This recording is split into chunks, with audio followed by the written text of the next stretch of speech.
जय हिंद।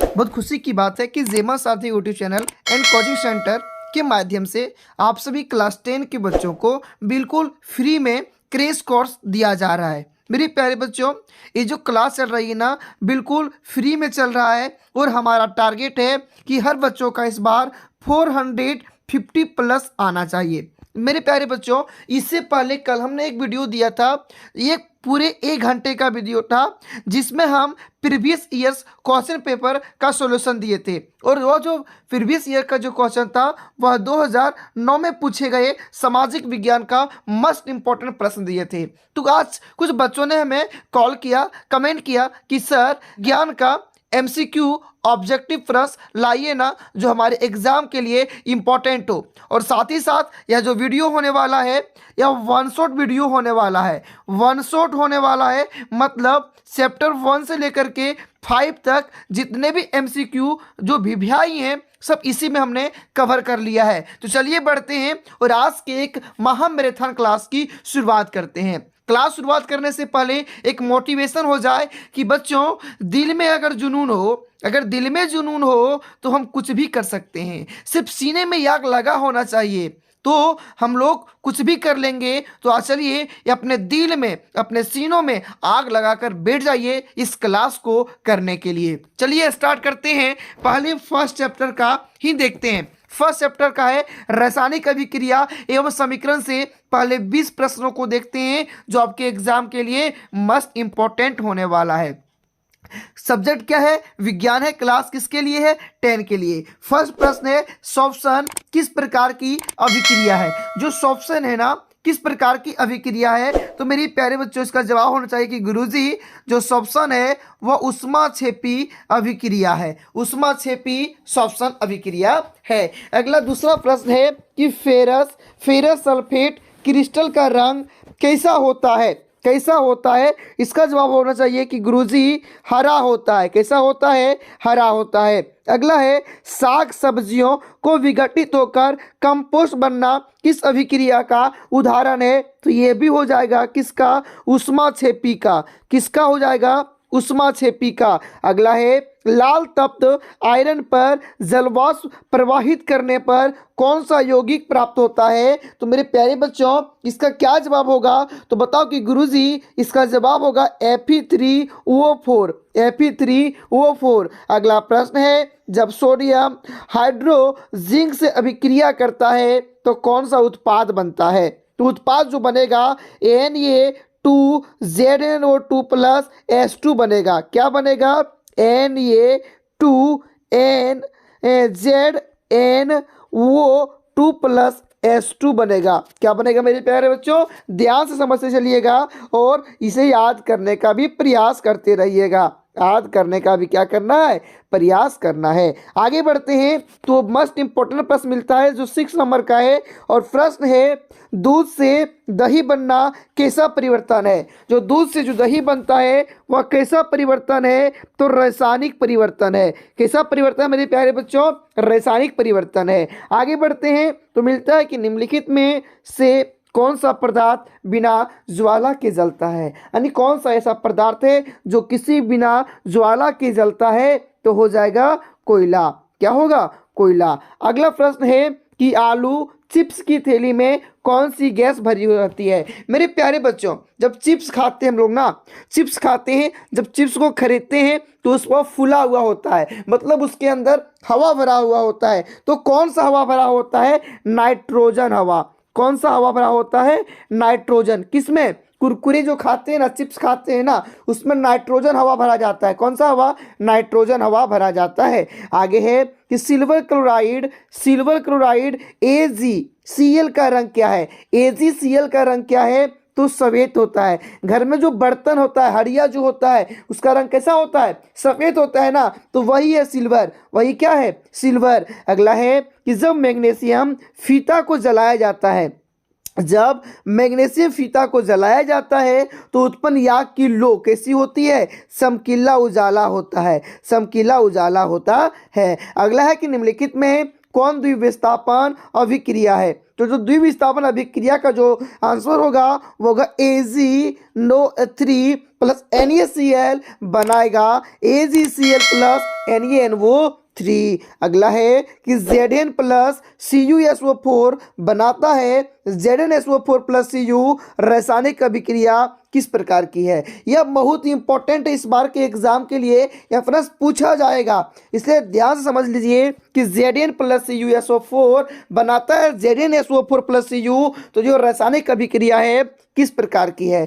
तो यह क्या करता है? विस्थापन करता है, मतलब विस्थापन अभिक्रिया है। कौन सा अभिक्रिया है? विस्थापन अभिक्रिया है। अगला है लोह चूर्ण पर तनु हाइड्रोक्लोरिक अम्ल डालने से क्या होगा? जब लोहे के पूर्ण चूर्ण पर, लोहे के चूर्ण पर जब तनु हाइड्रोक्लोरिक अम्ल को डालेंगे तो क्या होगा? तो हाइड्रोजन गैस एवं आयरन क्लोराइड बनाता है। हाइड्रोजन गैस एवं आयरन क्लोराइड बनाता है। चलिए आगे बढ़ने पर मिलता है लोहा को जिंक से लेपित करने की क्रिया को क्या कहते हैं? लोहा पर जब जिंक लेपित किया जाता है और जब जिंक लेपित किया जाता है तो इस प्रक्रिया को, इस क्रिया को क्या कहते हैं? तो इस क्रिया को कहते हैं गैल्वेनीकरण। गैल्वेनीकरण कहते हैं। आगे है nitrogen dioxide NO2। Nitrogen dioxide NO2 के धुएं का रंग कैसा होता है? तो भूरा होता है। कैसे होता है मेरे प्यारे बच्चों? भूरा होता है। मेरे शेर आगे बढ़ते हैं तो मेरे शेर प्रश्न मिलता है लोहे पर जंग लगने से क्रिया को क्या कहते हैं? जब लोहे पर जंग लगता है तो इस क्रिया को क्या कहते हैं मेरे शेर? तो आप कह सकते हैं कि गुरुजी इसको कहेंगे संक्षारण। क्या कहेंगे गुरुजी? संक्षारण कहेंगे। आगे बढ़ते हैं तो प्रश्न मिलता है कि निम्नलिखित में से कौन सा बुझा हुआ चूना है? यानी यहाँ पे जो ऑप्शन दिया गया है इसमें से बुझा हुआ चूना कौन सा है? CaO2 CaCO3 Ca। तो मेरे प्यारे बच्चों, मेरे शेर इसका जवाब क्या होगा? तो बताइएगा कि गुरुजी इसका आंसर होगा CaOH और 2 होगा। ये जो है ना यह बुझा हुआ चूना है। यह क्या है? बुझा हुआ चूना है। आगे बढ़ने पर प्रश्न मिलता है रासायनिक अभिक्रिया में भाग लेने वाले पदार्थ को क्या कहते हैं? तो जो रासायनिक अभिक्रिया में भाग लेता है ना उसको यह भी कारक कहते हैं। क्या कहते हैं मेरे शेर? तो गुरुजी बोलो कि सॉरी कहेंगे अभिकारक कहेंगे। क्या कहेंगे मेरे शेर? अभिकारक कहेंगे। आगे बढ़ते हैं मेरे शेर तो प्रश्न मिलता है जो आप Fe2O3 प्लस 2Al बनाता है Al2O3 प्लस 2Fe की दी गई अभिक्रिया किस प्रकार की है? तो कौन सी किस प्रकार की मेरे प्यारे बच्चों? तो इसका जवाब कि गुरुजी यह जो है ना Fe2O3 प्लस CaAl ये देखिए विस्थापन कर रहा है। क्या कर रहा है? विस्थापन कर रहा है। तो इसको बोलेंगे, क्या बोल देंगे मेरे प्यारे बच्चों? तो बता कि गुरुजी इसको बोल देंगे विस्थापन अभिक्रिया। क्या बोल देंगे? विस्थापन अभिक्रिया। और आपका ये अंतिम चैप्टर है CuO प्लस H2 बनाता है Cu प्लस H2O किस प्रकार की अभिक्रिया है? किस प्रकार की अभिक्रिया है? तो मेरे शेर ये जो होगा ना मेरे छात्रों, ये जो मेरे प्यारे बच्चों, इसका जो आंसर होगा क्या होगा बताओ? तो बताएं कि गुरुजी इसका आंसर हो जाएगा रेडॉक्स। क्या हो जाएगा? रेडॉक्स। मेरे प्यारे बच्चों, आप लोग वीडियो तो देखते हैं पर हमारे चैनल को क्या नहीं करते हैं? सब्सक्राइब नहीं करते हैं और अपने दोस्तों के साथ शेयर नहीं करते हैं। और क्या नहीं करते हैं? आप एक चीज और गलती करते हैं कि आप लोग कमेंट में नहीं बताते हैं कि वीडियो आपको कैसा लगा। ये जो तीनों चीज है ना हमारा मोटिवेशनल है। यही देख के हमको वीडियो बनाने के लिए हमें उत्साहित करता है। तो आप अब से जब भी वीडियो देखिएगा ना तो अपने दोस्तों के साथ शेयर कर दीजिएगा और अगर चैनल पर नए होंगे तो सब्सक्राइब कर दीजिएगा या अपने दोस्तों के साथ अधिक से अधिक जेमा सर यूट्यूब चैनल के बारे में चर्चा करना है और एक प्यारा सा अपने गुरुजी के लिए कमेंट कर देना है। आप लोगों से बस यही प्रार्थना है। चलिए आगे बढ़ते हैं। तो आगे बढ़ने पर हम लोगों को किसका हमारे विज्ञान का चैप्टर 2 मिलता है जिस चैप्टर का नाम है अम्ल, क्षारक एवं लवण। और इसका भी हम लोग 20 VVI MCQ देखने वाले हैं। चलिए तो देखते हैं। फर्स्ट प्रश्न है कि लिटमस विलियन जो बैंगनी रंग का रंजक होता है, लिटमस विलियन जो बैंगनी रंग का रंजक होता है यह किस पदार्थ का बना होता है? तो समझिए मेरे प्यारे बच्चों, जो लिटमस विलियन जो है ना, बैंगनी रंग का जो रंजक होता है ना, वो लीचेन का बना होता है। मेरे प्यारे बच्चों किसका बना होता है? तो बता कि गुरुजी लीचेन का बना होता है, लीचेन का बना होता है। आगे बढ़ते हैं तो कहता है निम्नलिखित में कौन बेकिंग पाउडर है? मिश्रण, यौगिक, तत्व, मिश्र धातु। तो क्या हो जाएगा? मिश्रण जो है ना मेरे प्यारे बच्चों, मिश्रण जो है ना वह बेकिंग पाउडर है। मिश्रण क्या है? बेकिंग पाउडर है। आगे बढ़ने पर मिलता है निम्नलिखित में से कौन सूचक की तरह इस्तेमाल नहीं किया जाता है? किसकी तरह? सूचक की तरह इस्तेमाल नहीं किया जाता है। तो मूली को, मूली को मेरे प्यारे बच्चों, मूली को सूचक की तरह इस्तेमाल नहीं किया जा सकता है। आगे बढ़ते हैं तो प्रश्न मिलता है, प्रश्न नंबर 4 मिलता है कि निम्नलिखित में कौन क्षारक है? यानी इनमें देखना है कि कौन क्षारक है, कौन क्षारक है। तो हम बता देना चाहते हैं मेरे प्यारे बच्चों, ZnO जो होता है ना क्षारक होता है। ZnO क्या होता है? क्षारक होता है। देखिए ZnO बिल्कुल सही जवाब है।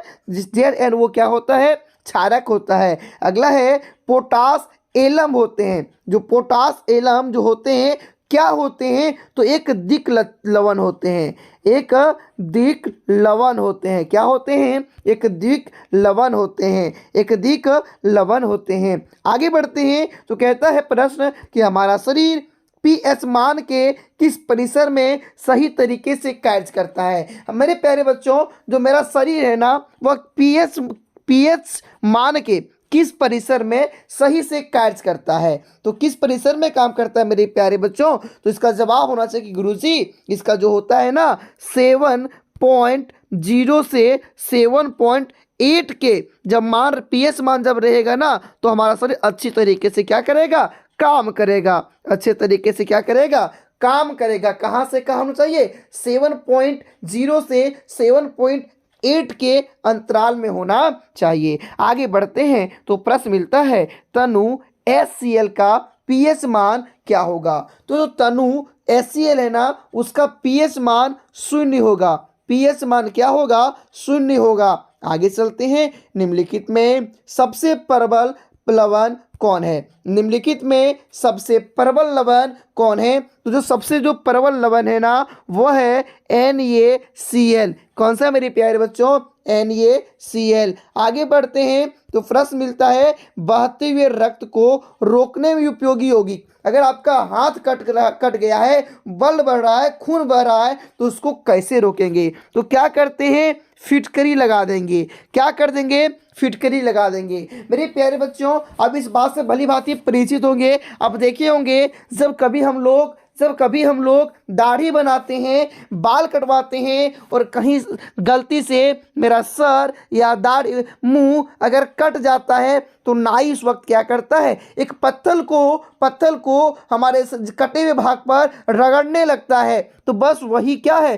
फिटकरी है। तो खून रोकने के लिए किसका उपयोग करेंगे हम लोग? फिटकरी का उपयोग करेंगे। आगे चलते हैं, धातु के ऑक्साइड क्या होते हैं? जो धातु है ना तो धातु के ऑक्साइड क्या होते हैं? मेरे प्यारे बच्चों, धातु का जो ऑक्साइड है वो क्या होता है? तो आपका जवाब होना चाहिए कि गुरुजी धातु के ऑक्साइड क्षारक होते हैं। आगे चलते हैं तो जल का पीएच मान कितना होता है मेरे प्यारे बच्चों? बताओ मेरे शेर, जल का पीएच मान कितना होता है? तो आपका जवाब होगा कि गुरुजी जल का पीएच मान 7 होता है। जल का पीएच मान 7 होता है। आगे चलते हैं तो मिलता है प्रश्न कि निम्नलिखित में से कौन सा बुझा हुआ चुनना है? निम्नलिखित में से कौन बुझा हुआ चुनना है? तो हमने इसका जवाब पहले बताया था कि CaOH जो 2 जो है ना यही बुझा हुआ चुनना है। आगे चलते हैं तो विरंजक चूर्ण का रासायनिक सूत्र, विरंजक चूर्ण का रासायनिक सूत्र पूछ रहा है मेरे शेर। तो क्या बताओगे?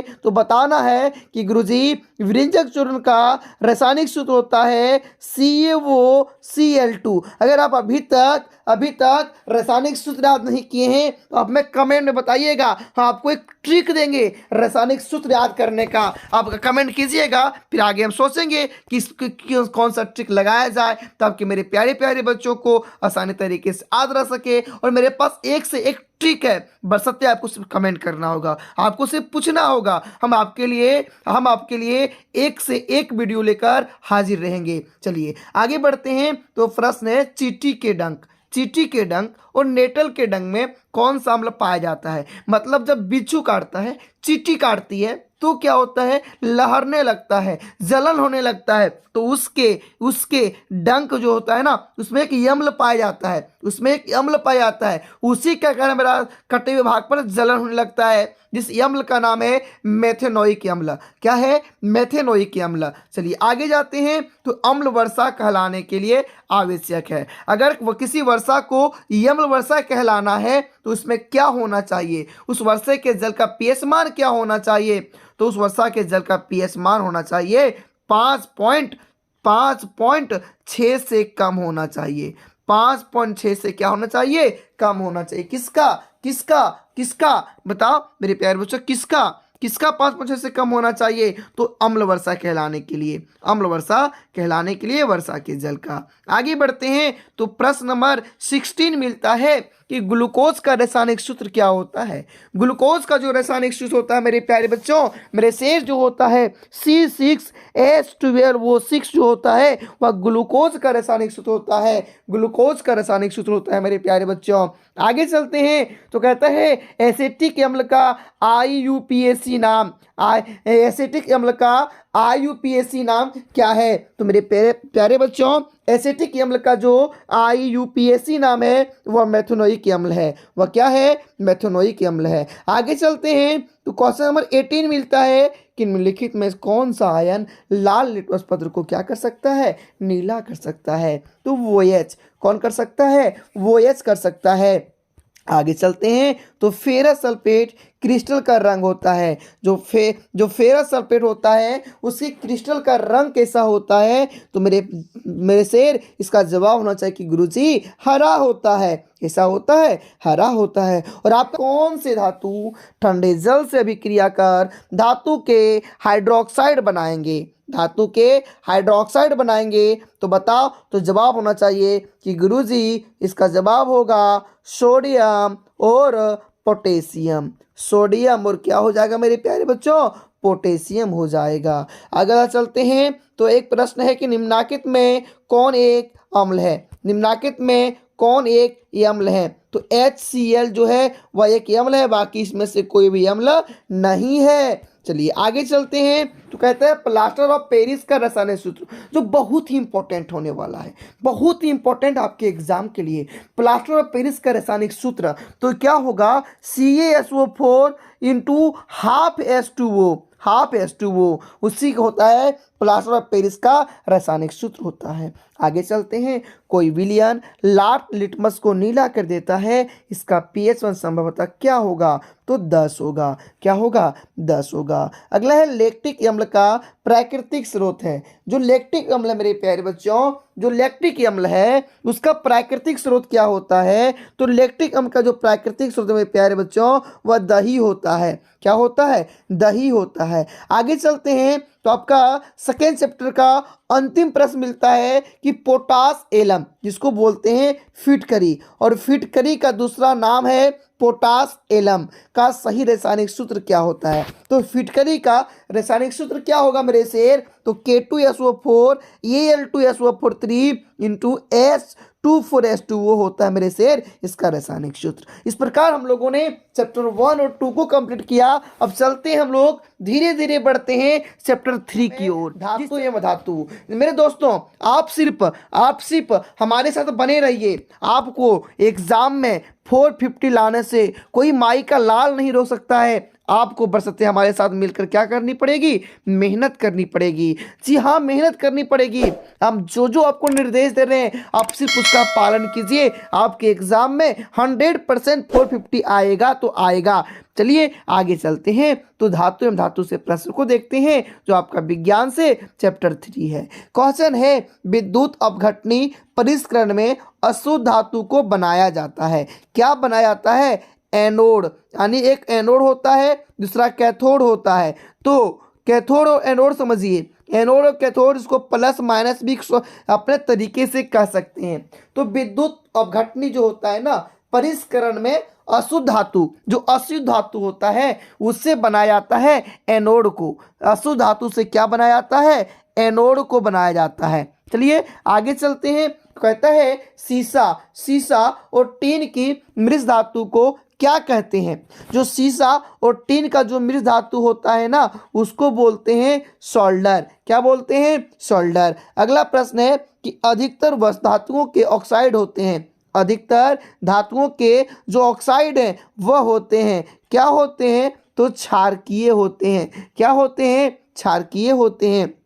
आगे चलते हैं तो प्रश्न मिलता है कि ग्रेफाइट होता है, ग्रेफाइट होता है। जो ग्रेफाइट है ना, वह विद्युत का सुचालक होता है। ग्रेफाइट विद्युत का सुचालक होता है। विद्युत का क्या होता है? सुचालक होता है। अगला है, निम्नलिखित में कौन सबसे अधिक अभिक्रियाशील धातु है? सबसे अधिक अभिक्रियाशील धातु है। तो इसका जवाब होगा मेरे प्यारे बच्चों एन ए। क्या हो जाएगा? N A. आगे चलते हैं तो प्रश्न है, इनमें से कौन अधातु होते हुए भी चमकीला है? यानी कौन सा ऐसा अधातु है जो चमकीला होता है? तो इसका जवाब होना चाहिए कि गुरुजी ये तो सबसे आसान है, वह तो आयोडोनिया है, मतलब आयोडीन है। आगे है, किस रासायनिक यौगिक को गर्म करने पर प्लास्टर ऑफ पेरिस प्राप्त किया जा सकता है? व्यंजक चूर्ण, जिप्सम, चूना पत्थर, कच्चा चूना। तो इसका जवाब होगा मेरे प्यारे बच्चों, मेरे शेर की गुरुजी जिप्सम। क्या हो जाएगा? जिप्सम। आगे बढ़ते हैं। सबसे अधिक सक्रिय धातु है, जो सबसे अधिक जो सक्रिय धातु है वह पोटेशियम है। क्या है मेरे प्यारे बच्चों? पोटेशियम। क्या है? पोटेशियम। आगे चलते हैं तो प्रश्न है, लोहा एवं इस्पात को जंग से सुरक्षित रखने के लिए उन पर किस धातु की पतली परत चढ़ाई जाती है? तो जिंक का। किसका मेरे प्यारे बच्चों? जिंक का। आगे है, कौन सा धातु कमरे के ताप पर द्रव होता है? कौन सा धातु कमरे के ताप पर द्रव होता है? तो इसका जवाब होगा मेरे प्यारे बच्चों ब्रोमीन। क्या हो जाएगा? ब्रोमीन। अगला प्रश्न है कि बॉक्साइट निम्नलिखित में से किस धातु का अयस्क है? जो बॉक्साइट है वह किस धातु का अयस्क है? तो जवाब होना चाहिए एल्युमिनियम का। अगला है, सबसे अधिक तन्य धातु कौन है? मेरे प्यारे बच्चों मेरे शेर बताओ कि सबसे अधिक जो तन्य धातु है वह कौन सा है? तो सबसे अधिक जो तन्य धातु है मेरे प्यारे बच्चों वह कौन सा है? तो बताओ गुरुजी वह सोना है। वह क्या है? सोना है। आगे है, निम्नलिखित में कौन अधातु है? निम्नलिखित में कौन अधातु है? तो सी कार्बन। क्या? कार्बन। अगला है, निम्नलिखित में से किसे चाकू से काटा जा सकता है? तो होगा सोडियम और पोटेशियम। तो जवाब हो जाएगा इसका सोडियम। अगला है, कार्बन क्या है मेरे प्यारे बच्चों? जो आपका तीसरे चैप्टर का अंतिम प्रश्न है कि कार्बन क्या है? तो मेरे प्यारे बच्चों हम बता देना चाहते हैं, जो कार्बन है ना वह अधातु है। कार्बन क्या है? अधातु है। चलिए मेरे प्यारे बच्चों अब बढ़ते हम लोग अपनी गति चाल से, कछुए की चाल से धीरे धीरे चैप्टर 4 की ओर, जिस चैप्टर एवं उसके जोगी। रुको, अगर तीसरे चैप्टर देख लिए ना तो एक और देख के जाना, क्योंकि आपके एग्जाम नजदीक है। अभी रील मत देखो, इसको पूरा देख लो। आपके एग्जाम में रील नहीं आने वाले हैं, आपके एग्जाम में यही प्रश्न आने वाले हैं। तो रुको, सब्र करो और इसको देख लो। चलिए देखते हैं कार्बन एवं उसके यौगिक का प्रथम प्रश्न है, कार्बन हाइड्रोजन के संयोग कर बनता है। क्या बनता है? तो हाइड्रोकार्बन बनता है मेरे प्यारे बच्चों। अगला है, इथेन में कितने सहसंयोजक आबंध होते हैं? तो 7। कितने? 7। अगला है, खाना बनाते समय यदि बर्तन की तली बाहर से काली हो रही है, घर में कढ़ाई होगा, बाहर से एकदम काली हो गई होगी, जो इसका मतलब है कि भोजन पूरी तरह नहीं पका है। इसका मतलब क्या है? भोजन पूरी तरह नहीं पका है। तो इसका जवाब क्या होगा कि ईंधन पूरी तरह से नहीं जल रहा है। ईंधन जो है पूरी तरह से नहीं जल रहा है। अगला है CH2+2 किसका सामान्य सूत्र है? मेरे प्यारे बच्चों यह जो है एल्केन का है। थोड़ा सा प्रश्न मिस्टेक है लेकिन इसका जवाब एल्केन का है। आप एल्केन का जो सामान्य सूत्र होता है देख लीजिएगा। चलिए आगे है सरलतम हाइड्रोकार्बन है। सरलतम हाइड्रोकार्बन जो है मेरे प्यारे बच्चों मेरे शेर वह है मीथेन। क्या है? मीथेन। आगे बढ़ते हैं तो प्रश्न है क्लोरोफॉर्म का IUPAC नाम है। क्या नाम है? तो ट्राइफ्लोरोमीथेन। ट्राइफ्लोरोमीथेन। अगला है वायुमंडल में CO2 गैस की उपस्थिति। CO2 जो गैस है हमारे वायुमंडल में वह 0.03% ही है। ठीक है, चलिए आगे चलते हैं तो कहता है सल्फ्यूरिक अम्ल का अणुसूत्र होता है। सल्फ्यूरिक अम्ल का अणुसूत्र क्या होता है मेरे प्यारे बच्चों? तो H2SO4 होता है। H2SO4 होता है। अगला प्रश्न है कि कार्बोक्सिलिक एसिड समूह कौन है? तो COOH। COOH जो है वह कार्बोक्सिलिक एसिड समूह है। आगे बढ़ते हैं तो प्रश्न मिलता है इथेलीन में कार्बन के बीच दो अबांध मौजूद हैं जिनमें एक सिग्मा वो एक पाई अबांध है। दोनों सिग्मा वो अबांध है, दोनों पाई आबंध है, दोनों इलेक्ट्रोनेट आबंध है। तो इसका जवाब होगा मेरे प्यारे बच्चों दोनों सिग्मा आबंध है। दोनों सिग्मा क्या है? आबंध है। अगला प्रश्न है मेरे प्यारे बच्चों नीला थोथा सो तुतिया बोलते हैं का रासायनिक सूत्र क्या है? तो रासायनिक सूत्र इसका है CuSO4 5S2 वो। ठीक है, चलिए आगे बढ़ते हैं तो प्रश्न है नाइट्रोजन अणु में कितने सहसंयोजक बंधन होते हैं? नाइट्रोजन अणु में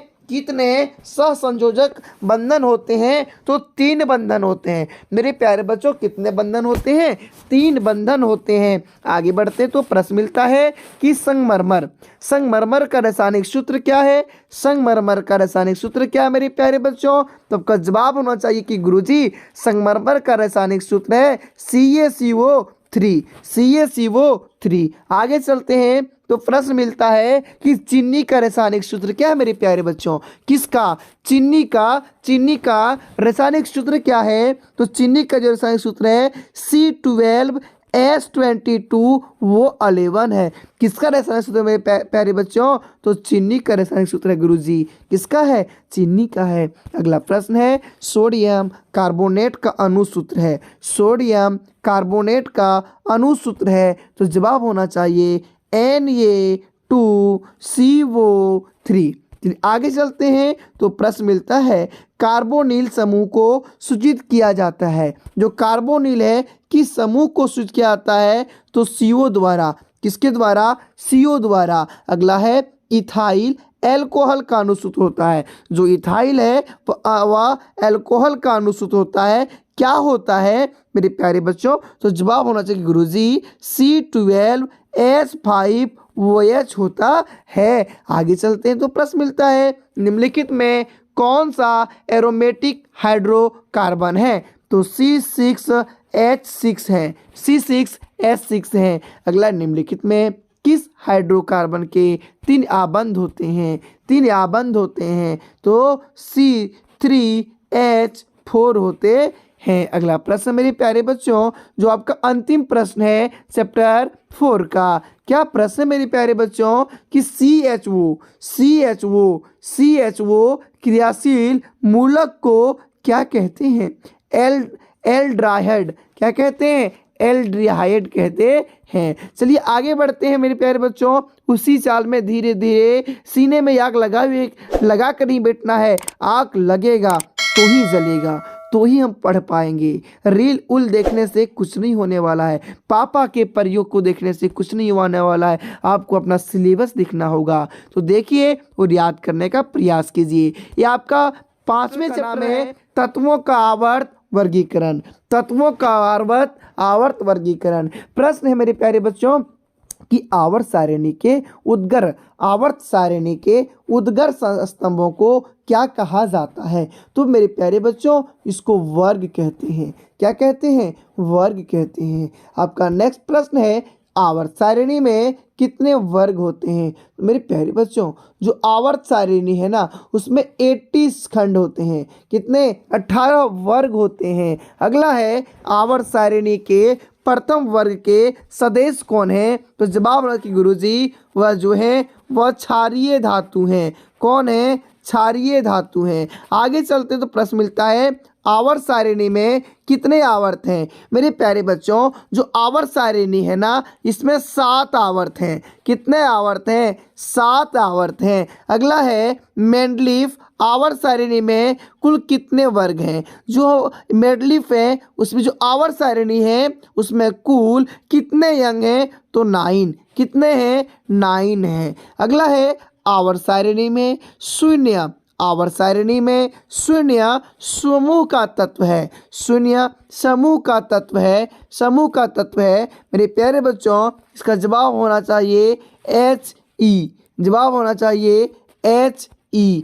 आगे बढ़ते हैं तो प्रश्न है मीथेन में कितने सहसंयोजक बंधन होते हैं? जो मीथेन है ना, उसमें कितने सहसंयोजन होते हैं? तो इसका सही जवाब होगा मेरे प्यारे बच्चों 4। कितना हो जाएगा? 4। आगे बढ़ते हैं तो नेक्स्ट प्रश्न है आधुनिक आवर्त सारिणी में कितने वर्ग और आवर्त होते हैं?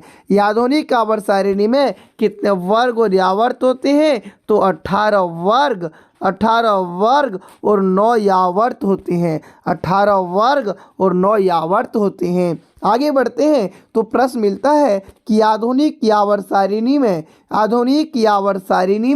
कितने यावर्त और कितने समूह हैं? तो मेरे प्यारे बच्चों, वहाँ पे 7 आवर्त। कितने? 7 आवर्त और 18 समूह हैं। 7 आवर्त और 18 समूह हैं। आगे बढ़ते हैं नेक्स्ट प्रश्न की ओर। तो प्रश्न यह है कि आधुनिक आवर्त सारिणी में तत्वों के वर्गीकरण का आधार क्या है? तो परमाणु संख्या। क्या है? परमाणु संख्या है। अब आपका नेक्स्ट प्रश्न है कि अमोनिया के अणु नाइट्रोजन एवं हाइड्रोजन के परमाणुओं की संख्या का क्या है? अनुपात है। तो उसका अनुपात क्या है? तो 1:3। कितना है मेरे प्यारे बच्चों?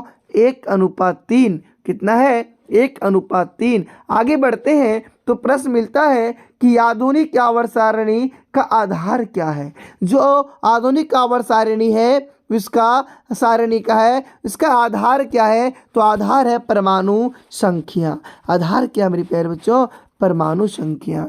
आगे बढ़ते हैं तो प्रश्न मिलता है कि आवर्त सारिणी में क्षैतिज कतारों को क्या कहते हैं? दो, एक ऐसा होता है, एक ऐसा होता है। तो क्षैतिज कतारों को क्या कहेंगे? तो यावर्त कहते हैं मेरे प्यारे बच्चों। क्या कहते हैं? आवर्त कहते हैं। अगला है लोहे की परमाणु की जो संख्या है कितनी है? तो मेरे प्यारे बच्चों, इसका जवाब होगा 26 है। अगला है आधुनिक आवर्त सारिणी में वर्गों की संख्या क्या होती है मेरे प्यारे बच्चों? तो 18 होती है। क्या होती है? 18 होती है। अगला प्रश्न है कि आधुनिक आवर्त सारिणी में आज तक ज्ञात तत्व कितने हैं? 114 हैं। कितने मेरे प्यारे बच्चों? 114 है। चलिए आगे बढ़ते हैं तो अगला प्रश्न मिलता है मेरे प्यारे बच्चों मेंडलीफ आवर्त सारिणी में तत्वों के वर्गीकरण का आधार क्या था? तो परमाणु द्रव्यमान था मेरे प्यारे बच्चों। अगला है मेरे शेर ओजन के एक अणु में ऑक्सीजन के परमाणुओं की संख्या होती है तो कितनी होती है मेरे प्यारे बच्चों? 3 होती है। कितनी होती है? 3 होती है। आगे चलते तो प्रश्न है कि आवर्त सारिणी में कितने आवर्त होते हैं? तो आवर्त सारिणी में 7 आवर्त होते हैं। कितने होते हैं? 7 आवर्त होते हैं। आगे बढ़ते हैं मेरे प्यारे बच्चों तो आपका सबसे अंतिम लास्ट क्वेश्चन मिलता है कि हीलियम कैसा तत्व है? मेरे प्यारे बच्चों, जो हीलियम है वह अक्रिय तत्व है। कैसा है? अक्रिय तत्व है। इस प्रकार मेरे प्यारे बच्चों, हम लोगों ने साइंस का चैप्टर 1 से लेकर के 5 तक जितने भी must important BBI MCQ objective प्रश्न थे, क्वेश्चन थे, हम लोगों ने देख लिया है। अब हम अगले वीडियो में आपके लिए जो लेके आएंगे वह आपके आपके बुक से जो आपके एग्जाम में आने वाले हैं वह VVI प्रश्न लेकर हाजिर होंगे। आगे बढ़ने से, वीडियो को खत्म करने से पहले एक छोटा सा निवेदन आपसे है, हाथ जोड़कर आपसे प्रार्थना है कि मेरे प्यारे बच्चों, वीडियो देखने के बाद अगर अच्छा लगे तो ये अपने दोस्तों के साथ थोड़ा सा शेयर कर देना है, और क्या करना है, अपने गुरुजी के लिए एक सुंदर सा कमेंट कर देना है। और मेरे प्यारे बच्चों, अगर आप हमारे चैनल पर नए होंगे तो इस चैनल को सब्सक्राइब करके भी रख लीजिएगा, ताकि मेरी ओर से जो भी कुछ आपके लिए हेल्प बन सके मैं करता रहूं। साथ ही साथ मेरे प्यारे बच्चों, मैं आप सबको ये कहना चाहता हूं कि जो भी क्रेश कोर्स जो जेमा सारथी यूट्यूब चैनल के माध्यम से फ्री में चल रही है, इस क्लास के बारे में अपने साथियों के साथ अधिक से अधिक चर्चा करें। ठीक है, थैंक यू। चलिए मिलते हैं अगले वीडियो में।